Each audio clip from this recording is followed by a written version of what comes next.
Salam alaikum à tous et à toutes. Quand vous parlez à des gens aujourd'hui de religion, beaucoup vous disent « Oui, mais c'est bon, pourquoi ça serait l'islam qui a raison et non le christianisme ou le judaïsme ou peu importe ?»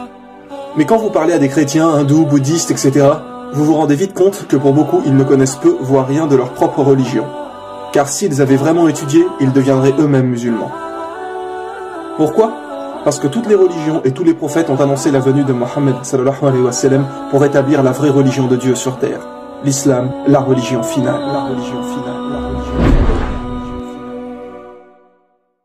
finale. Nous avons déjà pas mal parlé de l'annonce du prophète Mohammed sallallahu alayhi wa sallam dans la Bible et la Torah, ainsi que l'interdiction du porc, de l'alcool, du fait de porter le voile, etc. Il est dit dans la Bible qu'une femme doit prier voilée, ou sinon qu'on lui rase les cheveux, et donc qu'il n'est pas convenable pour une femme d'être sans voile, tout comme dans le Coran. Dans Corinthiens chapitre 11, dans les versets 5 et 6, il est dit « Toute femme au contraire qui prie ou qui prophétise la tête non voilée déshonore son Dieu, c'est comme si elle était rasée. Car si une femme n'est pas voilée, qu'elle se coupe aussi les cheveux. Or, s'il est honteux pour une femme d'avoir les cheveux coupés ou d'être rasée, qu'elle se voile. » Cela pour rappeler que Dieu nous a toujours envoyé une seule et même religion. Une seule et même religion. Une seule et même religion.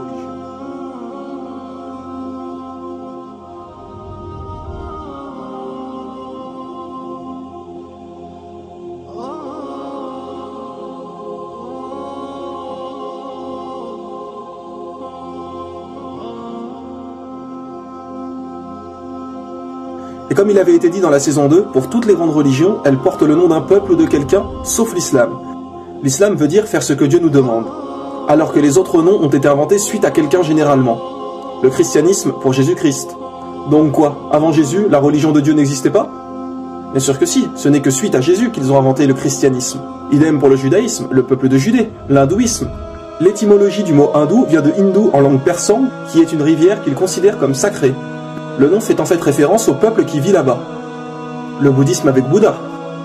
Le prophète Bouddha, qui en réalité s'appelait Gautama, n'a été appelé Bouddha qu'après sa révélation. Car Bouddha veut dire recevoir une révélation, un éveil. Et aujourd'hui, tout le monde vénère des statues de Bouddha, alors que celui-ci n'a jamais réclamé la divinité. Gautama n'a jamais dit ça. Ce n'est qu'après sa mort que les gens ont commencé à lui vouer un culte. Et si vous étudiez vraiment sa vie et ses enseignements, vous ne verrez pas de différence entre l'islam et le bouddhisme.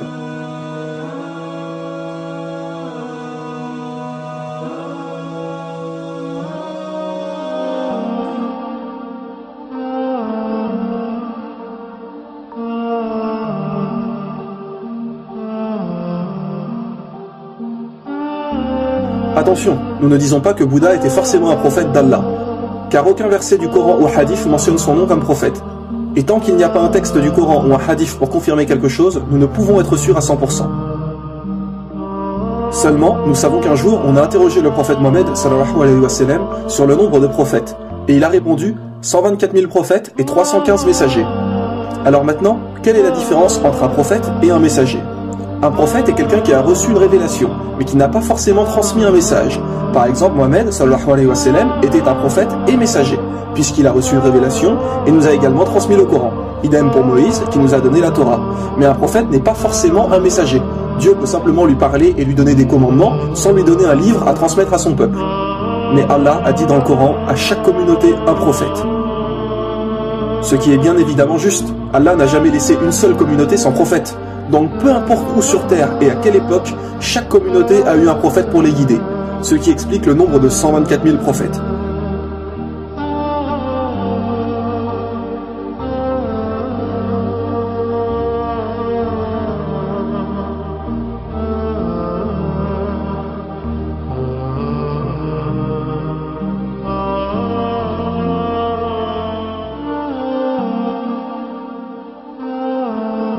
Donc, il est tout à fait possible que Bouddha était un prophète. Dans les livres hindous, il est également dit qu'il n'y a qu'un Dieu unique. Il est même dit dans leur livre sacré Svetasvatara, Upanishad, chapitre 4, verset 19, et également dans le Yajurved, chapitre 32, verset 3, Natasya Pratima Asti, qui veut dire « Pour Dieu, il n'y a pas de Pratima ». Pratima signifie image, représentation, idole, etc. Donc pour Dieu, il n'y a pas de représentation, d'idole, d'image, de statue, de photo ou peu importe. On ne représente pas Dieu. Ce n'est encore une fois que des inventions des humains de prier devant les statues et de vénérer des idoles, comme pour Jésus. Il est dit dans la Bible, Exode chapitre 20, versets 3 à 5, Tu n'auras pas d'autre Dieu devant ma face, tu ne feras point d'image taillée, ni de représentation quelconque des choses qui sont en haut dans les cieux, qui sont en bas sur la terre, et qui sont dans les eaux plus bas que la terre. Et attention, écoutez bien, il est aussi mentionné, tu ne te prosterneras point devant elle. Oui, il est bien dit, tu ne te prosterneras point devant elle. Alors comment se fait-il que les gens dans les églises prient devant des statues de Jésus crucifié, que l'on voit des portraits de Marie tenant Jésus dans ses mains partout? Que les gens prient sur Marie et sur Jésus sur la croix? Parce qu'encore une fois, les gens n'ont aucune connaissance des livres et ne suivent que ce qu'on leur a dit. Mais dites-moi, qui a reçu une révélation, les commandements de Dieu? Ce sont les prophètes. Alors ce sont les enseignements des prophètes qu'il faut suivre, et non tout et n'importe quoi. Les gens prennent des statues pour des dieux. Imaginez si la statue tombe et se casse. Alors ça y est, Dieu est mort? Un peu de logique, voyons. Il n'y a qu'un seul Dieu, qu'un seul message. Il n'y a qu'un seul Dieu, qu'un seul message. Il n'y a qu'un seul Dieu, qu'un seul message. La venue du prophète Mohammed, sallallahu alayhi wa sallam, est également mentionnée dans les livres hindous. Oui, mes frères et sœurs. Il est dit dans les Védas, le livre sacré des hindous, en Kalki Purana, chapitre 2, versets 5, 7, 9 et 15, et donc à 4 reprises, la venue du prophète Mohammed, sallallahu alayhi wa sallam. Il est dit que le Kalki Avatar viendra. En français, Kalki Avatar veut dire messager. Donc, on annonce la venue d'un prophète. Et que ce Kalki Avatar sera le dernier des prophètes et qui guidera toute l'humanité. Tiens donc, quel prophète a bien expliqué être le dernier et guide pour l'humanité?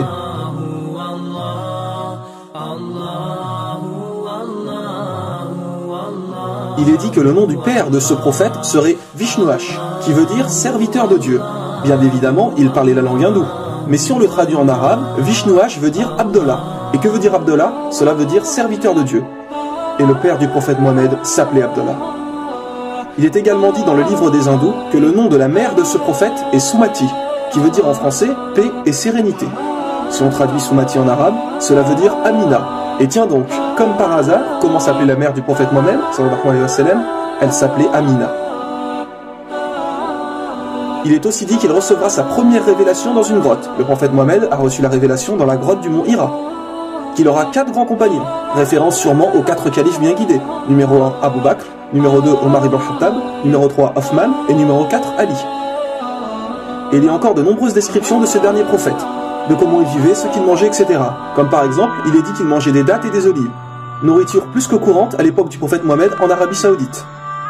Il est dit que celui-ci sera né dans une noble et respectée dynastie de son pays, et nous savons qu'il est de la famille des dirigeants de la Mecque qui sont les Quraysh. Mais que faut-il de plus pour comprendre?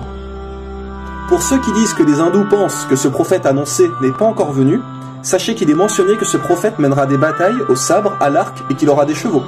Alors qu'à notre époque, les batailles sont plus avec des armes à feu, avions, chars, etc. Alors mes frères et sœurs, vraiment, que faut-il de plus pour comprendre? Mohammed sallallahu alayhi wa sallam a été annoncé, et il faut le suivre.